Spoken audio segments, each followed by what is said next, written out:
Hi, everyone. I'm Julie Pennell, and this is Write Your Story, where I talk with my favorite authors about their journey to publication. And today I am joined by the fabulous Hannah McKinnon, Hi. whose eighth novel, is out on June 15th, Message in the Sand. And it's a perfect beach read, perfect for your beach bag. Hi, Hannah. Hi, Julie. Thank you for having me today. I feel so honored. Yes, well, I am so honored that you are here as well. Um, so we'll talk about your book in a minute, but so the What? purpose of this show is to chat with writers and inspire those who are wanting to write their first novel and get them to put pen to paper and start writing. And I think that it's always helpful to hear an author's story.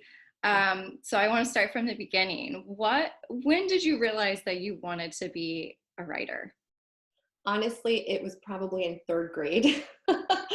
My third grade teacher, Mrs. Meyer, took the class to an author's conference. And I just remember writing a story about my hamster and my cat. And it was so important to me that I was able to go to this conference and share my book.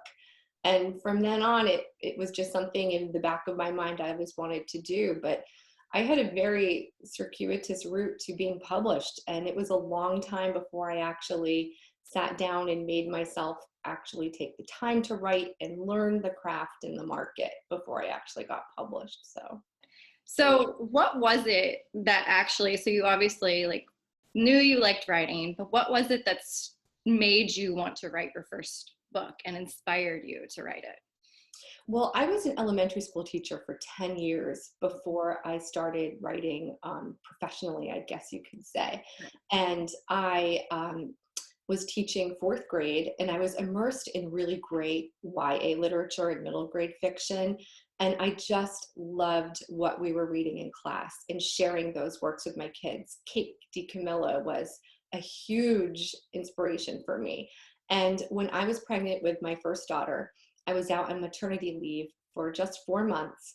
And it was the absolute worst time to try to do anything. I mean, I could barely brush my teeth. I had a new baby. I was nursing. I was up all night. But at that time, I just also just felt an urge that I had these few months off and I wanted to write. And I had taken a adult ed class in town, a local writing class, like a writer's group. And I had been dabbling with that, and getting involved in that class and sharing my work there made me realize that this was something I really not just wanted to do, but kind of had to do. How did you find the time when you first had a baby to, because I think a lot of people say, I can't do this because I don't have any time to even, like you say, brush my teeth. Right. So where did you find the time for this? I don't think I found it. I think I forced it, if you will. So when she napped, well, I probably should have been napping. I would go into the guest room next door. We were living in this antique house at the time, and it had sloped floorboards. And I would write at this big table, and I had a wheelie chair, and the chair would like wheel out into the middle of the floor. And I'd pull it back in and keep typing, and it would wheel out. I did this for the whole 45 minutes or an hour, however long Gracie napped, and I stole little bits and pieces here and there. And I think that's one of the biggest pieces of advice I would give anyone who's starting out, is that you're never going to have a perfect time to sit down and do it. Your office doesn't have to be perfect. Your life doesn't have to be perfect. If it's something you really, really want to do, I think you just make it happen however you can, whenever you can. And it might take you a lot longer than you thought, but that's okay. Yeah, and I totally agree. I feel like, a lot of times people just have this idea that there's just no time, but even if it's 5 minutes a day where you just write, Right. or 20 or whatever.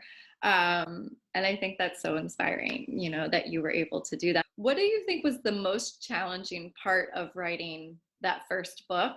And has it gotten any easier? A couple things. I mean, as we said earlier, finding the time to do it and being disciplined about it. For me, it was also a lot of self-doubt. I was convinced that being published was something that you had to be someone who was a graduate from an MFA program, or you had to teach writing courses to understand the process. And honestly, it was that local writers group that I joined that really got me into the groove of writing. And I stopped hearing that voice in the back of my head that was questioning everything. It was probably the best writing experience I had, working with that group, and the feedback and the support they gave me. And that was pretty much where I decided, okay, I think I have enough finished material to put this out there. And I felt confident enough to do it because I'd had this group working on it with me for several months at that point. I feel like your writing is just so beautiful and effortless when you're reading it on the page. And Thank I you. feel just absolutely transported into that scene with the characters and that setting. And I was just wondering, like, what do you do behind the scenes before you actually start putting the words on the paper? Do you outline? Do you create character profiles? What do you do behind the scenes? It changes with everybody. Yeah. I started out, I used to write very fluidly and freely. I would sit down with my laptop and a blank screen and just see where the story took me. And I really like to give characters total say, and I would let the story kind of organically unfold. And I realized that that worked for me, but it was not an efficient way of writing. So now what I do is I will do a very basic outline, because I don't like to feel too boxed in either, or I get bored. And then I find that the writing gets stagnant. So I'll start with a basic outline, and I will get through the first 50 chapters. And the outline takes me only through the beginning part of the book. And then at that point, I tend to abandon it. And I feel like I have a little bit of a foothold. I have huge bulletin boards. You can't see them in the office. This office is full of boards, and I do Post-it notes and index cards. And as I get into the novel deeper and deeper, I will color code characters. And so, for example, one narrator will be yellow, one will be green, and it's visual for me. So I can sit back at my desk and look at it and say, okay, I have too much of this character's voice, or this character is too dominant, and I need to kind of up the other character's voices and amplify them a little bit. So there are a lot of steps, but it starts with idea and outline. It moves to a visual board, and then ultimately I'm just kind of writing freely and trying to get through that deadline. Okay, so it's a game, but it's not really a game. It's just interview questions very quickly. So whatever comes off of the top of your head. Shoot. Okay, so 5 questions. Who is your author idol? Oh, it has to be in my genre, Ellen Hildebrand. I love Ellen. I know. I saw that she blurbed your book as well, right? She did. She was so gracious to do that. Yeah. Yes, she said some nice things about it. Okay, so where is your favorite place to write? Right here in this office at the moment. So how long does it typically take you to write a first draft? First draft, if I'm disciplined, I can do it in a matter of months, but I have 2 young children. I'm out and about all the time, as you know, and it's definitely a process to juggle and balance all of that. But I do a book a year. So from beginning to end, we're on a book a year track at the moment. Amazing. Who's your first reader?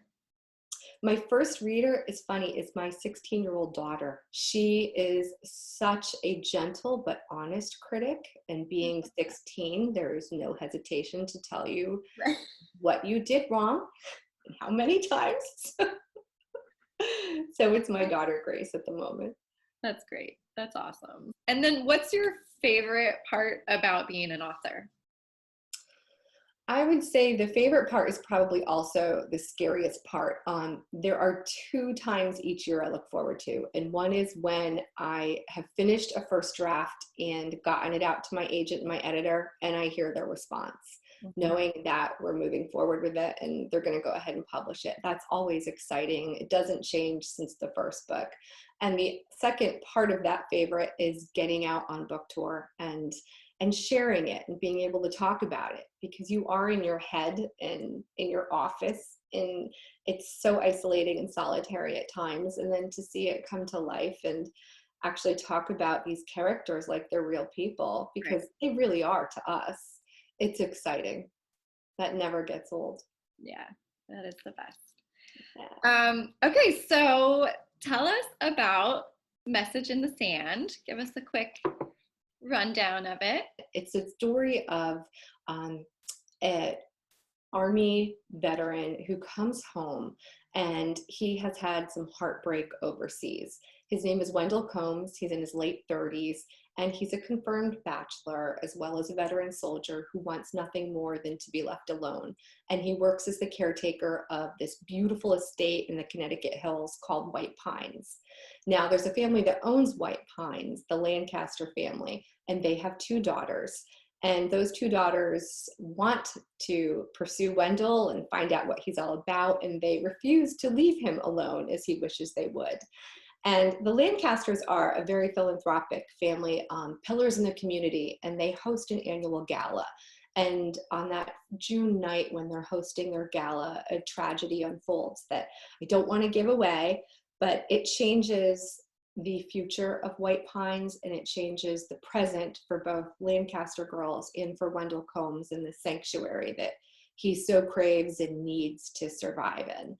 And it's really the story about unlikely people coming together in times of crisis, ordinary people in extraordinary circumstances, and kind of trying to define what makes up the fabric of family. It's great. And like I said, I feel like everyone should put it in their beach bags this summer. So can you also tell us where we can connect with you online?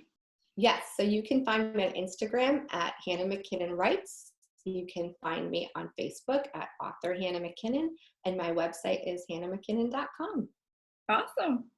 Well, thank you so much. I hope that everyone goes and picks this up because it's Thank you, Julie. Oh, this was such a pleasure. It was so fun talking to you today. Thanks for having me. so good to talk with you. Bye. Bye.